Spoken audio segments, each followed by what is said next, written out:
उत्तर प्रदेश की राजधानी लखनऊ के अंदर आज जो कुछ हुआ है वो 2024 के चुनाव की तस्वीर बदल सकता है।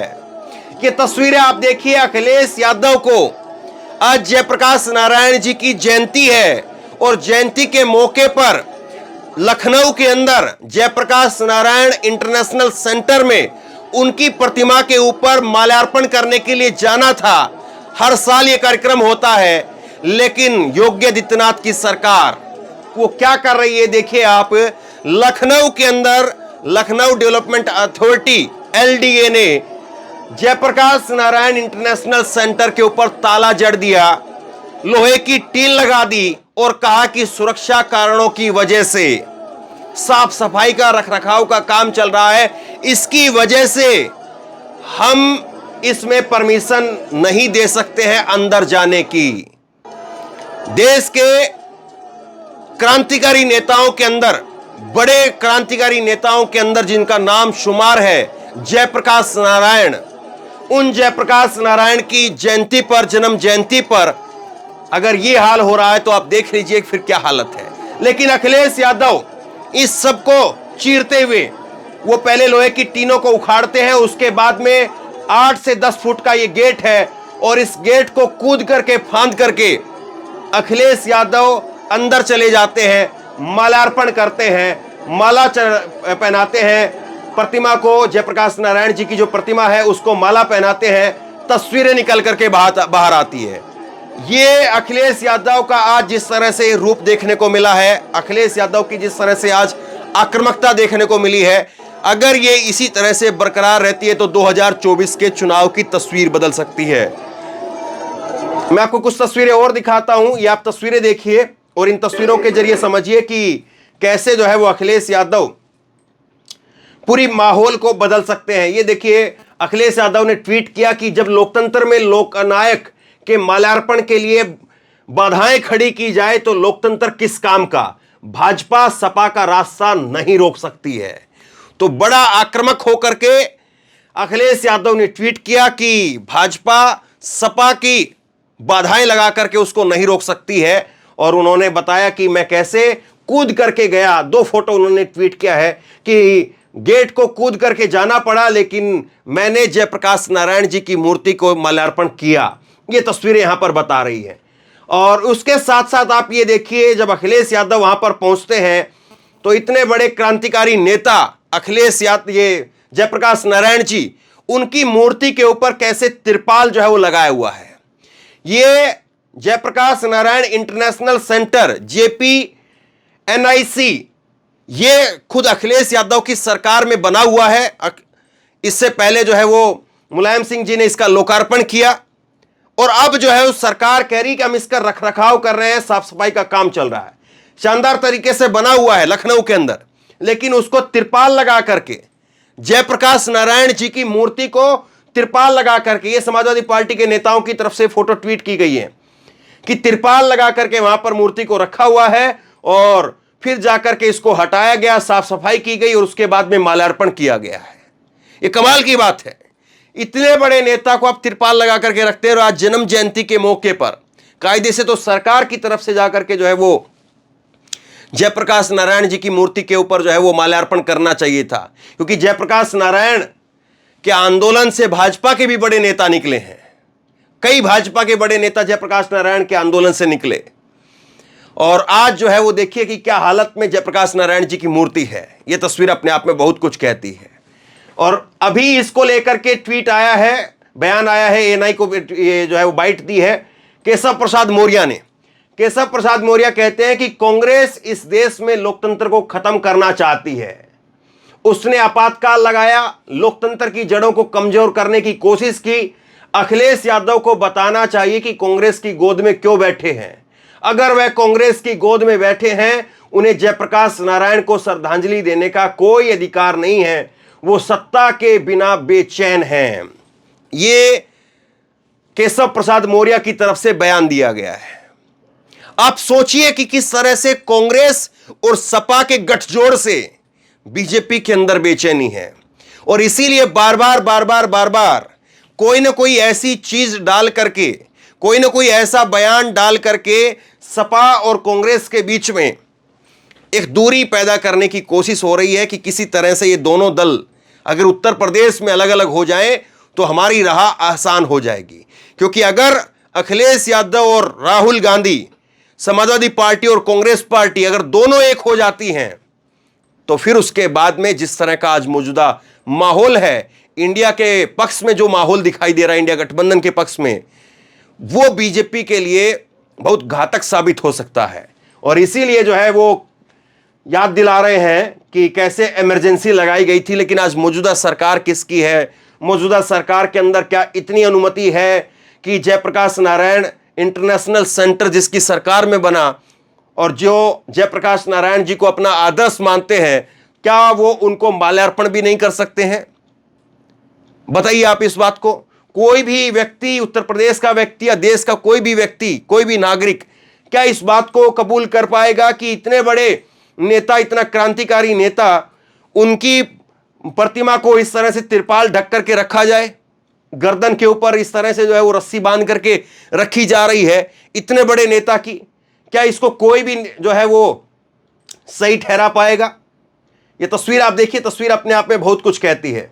मैं थोड़ा बड़ा करके आपको इस तस्वीर को एक बार दिखाता हूं, क्योंकि ये तस्वीर अगर आप देख लेंगे तो फिर सब कुछ जो है बात समझ में आ जाएगी कि कैसे जो है वो राजनीति करी जा रही है और किस तरह की राजनीति मौजूदा समय के अंदर हो रही है।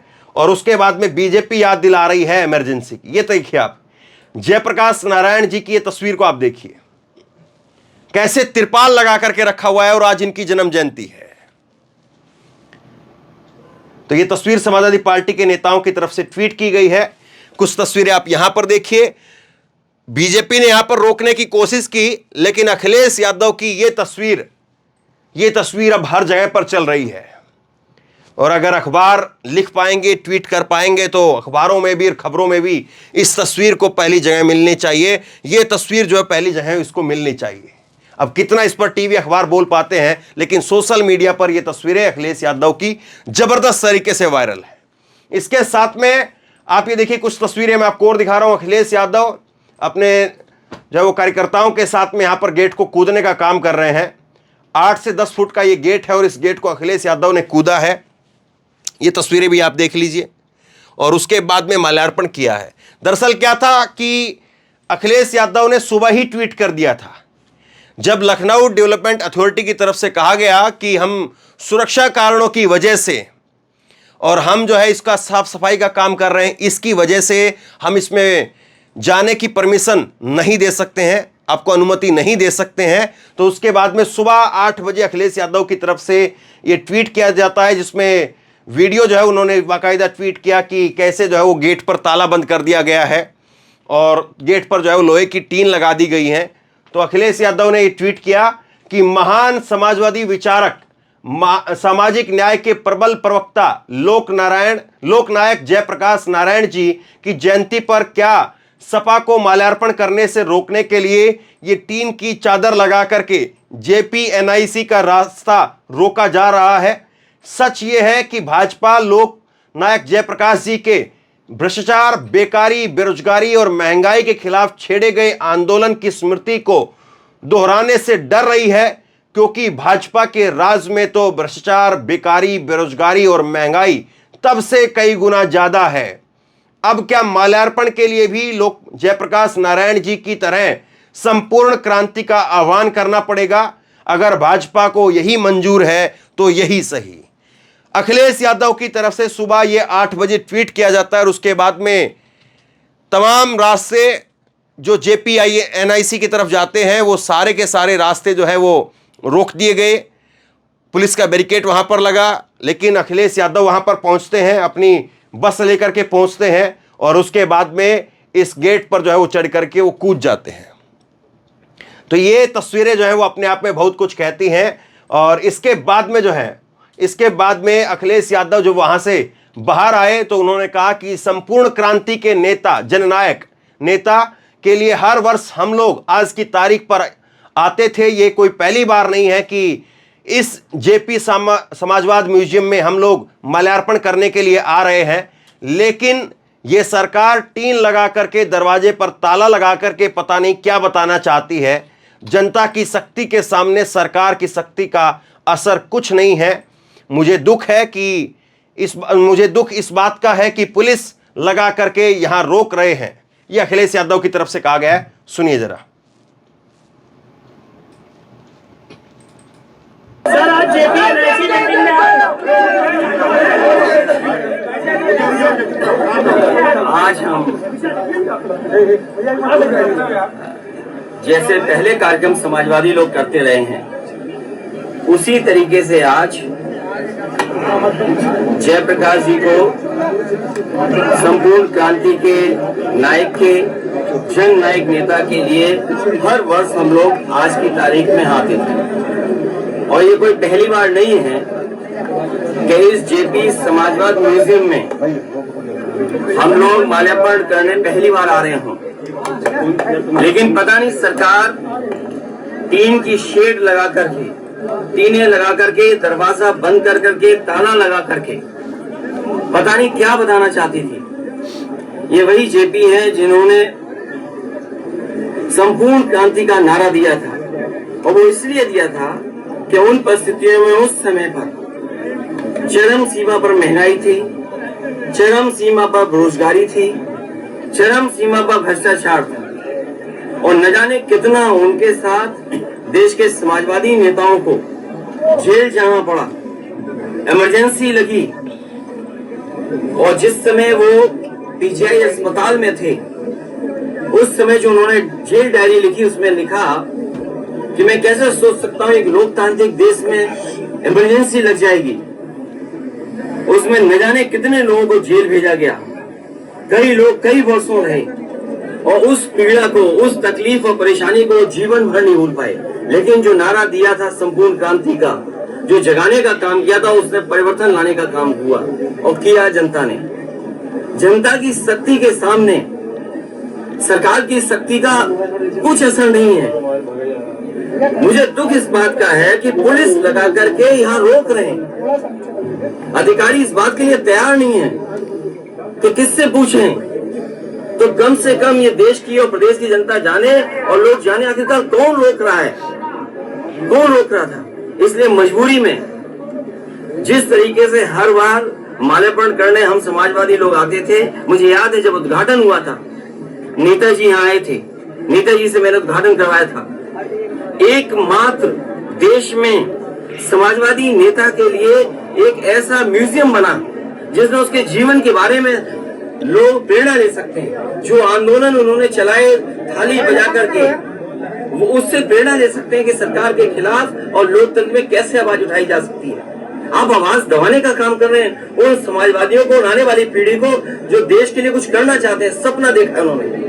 ये वही म्यूजियम है जो पूरे उनके जीवन के बारे में बताता है, उसको बंद कर रहे हैं। अपनी कौन सी नाकामी छिपा रहे हैं, अपनी कौन सी ऐसी चीज छिपा रहे हैं जिससे जनता को नहीं आने देते।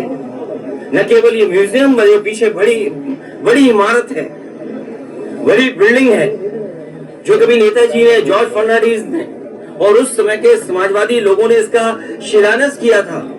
एक सरकार आई जिसने काम नहीं होने दिया, उसके बाद समाजवादी सरकार ने, पिछली सरकार ने इसको शुरू किया और न केवल भारत में बल्कि अगर ये बिल्डिंग बनकर के तैयार हो जाती तो दुनिया में एक पहचान बनती बिल्डिंग की कि हाँ, जेपी के नाम पर जिसने इतने बड़े देश के लोकतंत्र को बचाने का काम किया, लोगों को जागरूक किया और एक आवाज दी उन्होंने।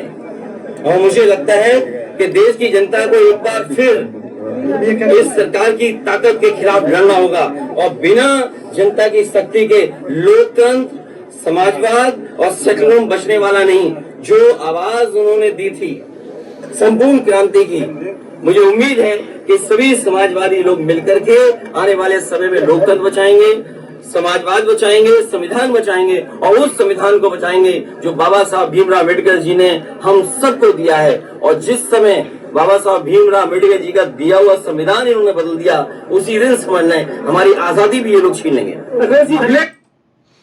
तो अखिलेश यादव यहां पहुंच करके अपनी बात को कहते हुए नजर आए और ये तस्वीरें अपने आप में बहुत कुछ जो है वो कहती हैं। अब सवाल यही है कि अखिलेश यादव जो तेवर दिखा रहे हैं, जिस आक्रामकता के साथ में अखिलेश यादव आज नजर आए, जिस तरह से उन्होंने गेट को फांदने का काम किया, वहाँ पर अगर चाहते तो हो सकता है कि ये भी किया जा सकता था कि कुर्सी के ऊपर गेट के बाहर ही जो है वो फ़ोटो रख करके उधर ही माल्यार्पण करके वापस लौट जाते। ये भी एक जो है वो हो सकता है कि कई बार इस तरह से होता है कि अंदर नहीं घुसने दिया गया तो बाहर ही जो है वो माल्यार्पण किया और फिर वहीं से लौट गए। तो ये भी तस्वीर जो है वो आ सकती थी, लेकिन उस तस्वीर की बजाय ये तस्वीर जो है वो अखिलेश यादव ने चुनी और इस तरह से अखिलेश जो है वो गेट कूद करके निकल गए। अब सवाल क्या है? अब सवाल ये है कि अखिलेश यादव अगर जिस तरह से उनको लेकर के बार बार जो कहा जाता है कि भाई एसी के नेता है, एसी से नहीं निकलते हैं, सड़क पर नहीं निकलते हैं, सड़क पर निकलिए। अगर अखिलेश यादव इस तरह से निकलते हैं और जिस तरह से मैंने उत्तर प्रदेश के विधानसभा चुनाव के दौरान आपको तस्वीरें लगातार दिखाई ग्राउंड रिपोर्टिंग के दौरान कि कैसे उनकी बस, कैसे जो उनका जो रथ था उसके चारों तरफ हजारों लोगों का हुजूम चलता था। तो अखिलेश यादव को यह समझना जरूरी है कि अगर अपने रथ को लेकर के वो निकलेंगे, लोगों के बीच में निकलेंगे। अब 2 महीने का चुनाव नहीं है कि आप 2 महीने पहले रथ को लेकर के निकलिए। मथना पड़ेगा आपको। उत्तर प्रदेश में आपको उस गहराई के साथ में काम करना पड़ेगा जिस गहराई के साथ में आज तक आपने कभी काम नहीं किया है। उससे ज्यादा जितना अभी तक आपने किया है उससे कई गुना ज्यादा ताकत के साथ में आपको सड़कों पर उतर करके अपनी ताकत दिखानी पड़ेगी, क्योंकि आपके सामने वाकई डबल इंजन है। दूसरे प्रदेशों के अगर हम देखें, राजस्थान है या छत्तीसगढ़ है या बिहार है, वहां पर नहीं है ये स्थिति। वहां पर मुकाबला एक है कि नरेंद्र मोदी जी से मुकाबला है, लेकिन यहां पर योगी आदित्यनाथ का शासन प्रशासन उससे भी मुकाबला है और नरेंद्र मोदी से भी मुकाबला है। और उससे मुकाबला करने के लिए वाकई कोई भी नेता हो जाए उसको दमखम दिखाना पड़ेगा, उसको दमखम दिखाना पड़ेगा, लोगों के बीच में जाना पड़ेगा। और अखिलेश यादव की एक बड़ी ताकत है कि उनका कार्यकर्ता गांव-गांव में है, इसमें कोई दो राय नहीं है। इस बात को कोई नकार नहीं सकता है कि अखिलेश यादव समाजवादी पार्टी का कार्यकर्ता गांव-गांव में है। उसको चार्ज करना पड़ेगा, उसको चार्ज करके आपको निकालना पड़ेगा, बाहर निकालना पड़ेगा। सड़कों पर आप रहेंगे, लोगों से मिलेंगे। जिस तरह से भारत यात्रा ने राहुल गांधी की छवि को बदला, उसी तरह का कुछ न कुछ आपको नया कॉन्सेप्ट लेकर के आना पड़ेगा। लोगों के बीच में मजबूती के साथ डटना पड़ेगा। लोकसभा चुनाव अब वो दिन नहीं रहे कि आप जो है वो जनवरी फरवरी के अंदर जो है चीज़ों को शुरू करें और उसके बाद में मार्च अप्रैल तक चीज़ें जो है वो ख़त्म हो जाएंगी। आपको अभी से, दिवाली के बाद से जो है लगना पड़ेगा। और अगर अखिलेश यादव इन तेवर के साथ में लगातार डटे रहते हैं, जुटे रहते हैं, तो एक बहुत मजबूत टक्कर जो है वो दे सकते हैं, इसमें कोई दो राय नहीं है। लेकिन अखिलेश यादव किस तरह से वो निकलते हैं। और दूसरी बात यह है कि क्या फिर उसके बाद में योगी आदित्यनाथ की जो शक्ति है, योगी आदित्यनाथ का जिस तरह से उनको लेकर के एक आरोप लगाया जाता रहा है कि विपक्ष का जो नेता ज़्यादा जोर शोर से निकलता है तो उसके ऊपर उसी तरह से बुलडोजर या और दूसरे तरीके से पाबंदियां लगाई जाती हैं, क्या फिर वो निकल करके सामने आता है? और इस सारी रस्साकसी के बीच में जनता फिर अपना मन क्या बनाती है, सवाल फिर वो भी रहेगा। तो शेयर कीजिए इस खबर को, लोगों तक पहुंचाइए। अखिलेश यादव और समाजवादी पार्टी जिस दमखम के साथ में आज नजर आई है, उसको देखते हुए आपको क्या लगता है? क्या वाकई 2024 में उत्तर प्रदेश की राजनीतिक तस्वीर अखिलेश यादव बदलने जा रहे हैं? आपकी राय क्या है? नीचे कमेंट बॉक्स में अपनी राय जरूर दें। इस वीडियो को खूब शेयर करें, लोगों तक पहुंचाएं और इसी तरह की तमाम खबरों के लिए ऑनलाइन न्यूज इंडिया को सब्सक्राइब करिए। साथ में जो बेल आइकन है, घंटी, उसको जरूर दबाइए ताकि जैसे कोई खबर अपलोड करें उसकी नोटिफिकेशन सीधे सबसे पहले आपको मिल सके। और अगर ये वीडियो फेसबुक पर देख रहे हैं तो फेसबुक पर हमारे पेज को लाइक कीजिए, फॉलो कीजिए और इस खबर को शेयर कीजिए। धन्यवाद।